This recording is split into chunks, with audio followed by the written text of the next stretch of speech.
Yeah, Shield Maidens. I hope my review was fair. I got the impression the author didn't like me very much, even though I promoted their work. I think there is something there, but it is quite boldly political, as you say. You know, our criticisms are probably misdirected and should be directed at capitalism in a large degree. But one thing I've found fascinating is the way in which you seem to be shifting the company to a different kind of entity, a more creator-owned sort of way of structuring things. Just to leap in, you mentioned Shield Maidens being political, and yes, we knew it wouldn't appeal to everyone, but we figured there's some people that might like it. But I would point out, we haven't suddenly gone political. We do Paranoia. That's a satire from start to finish. We do Traveller, which is based on the classic science fiction of the 50s, 60s, and 70s, which is always rooted in some way in the real world. Yeah, you're preempting me again.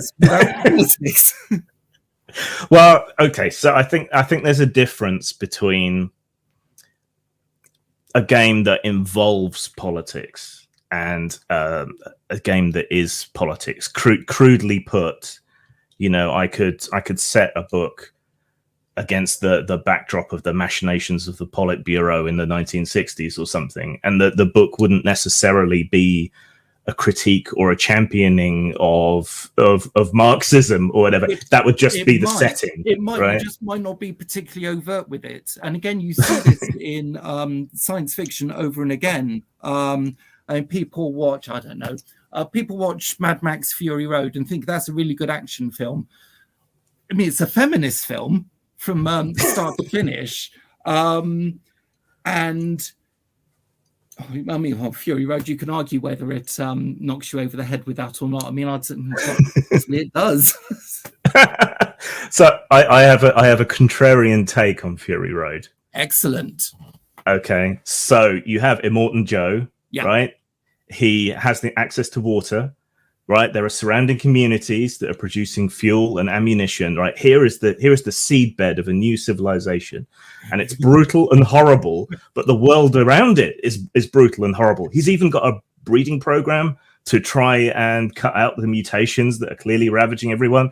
Yeah, here is the cradle of the new world. And then along comes this idiot, right? And screws it all up. And so humanity is now doomed. Well, that's a challenging view.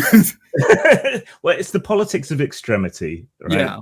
So I think if you look at Warhammer 40,000 as well. I was about to mention that. Humanity faces an existential extinction threat at the hands of chaos and orcs and tyrannids and everything else. So the question there is, what is justified? What is justifiable in the face of annihilation? They created that situation specifically so they could go to the limits on the fascist satire. Do you know the some of the background behind Warhammer in the 80s? Where the creators were coming from? A lot of it's taken from 2000 AD, Nemesis the Warlock, the Terminators in that. The creators of Warhammer, I don't know about them today. A lot of the old guard have left now. But Warhammer through the 80s and 90s absolutely was political, and it absolutely leaned left. I mean, one of the main creators was an actual communist. So you got things like, there's all sorts, but one of my favorites is you got the big orc warlord, Ghazghkull Uruk Mag Thraka, Margaret Thatcher, a rampaging beast that just destroys everything in its path. SLA Industries was very much inspired by Scotland during the Thatcher years. Yeah. Loads of influences there. But yeah, again, I think that's the difference between maybe being influenced by your politics or being satirical and so on, and being propagandistic. And it's never quite clear where the line is on a lot of games. I find it interesting. But different people as well. Yeah. I don't really subscribe to Death of the Author. I always tell that anecdote about Isaac Asimov. In the office.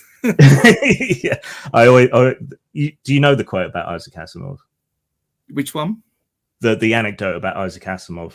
What's that? And Death of the Author. So he went to a university and sat in on a class that was examining one of his books.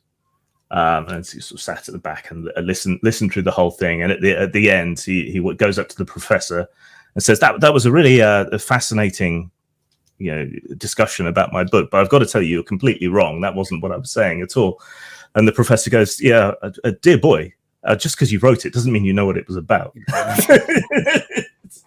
I think that there's extremes of all of this stuff. I find it fascinating and horrifying what some people read into what I write, because it's completely wrong.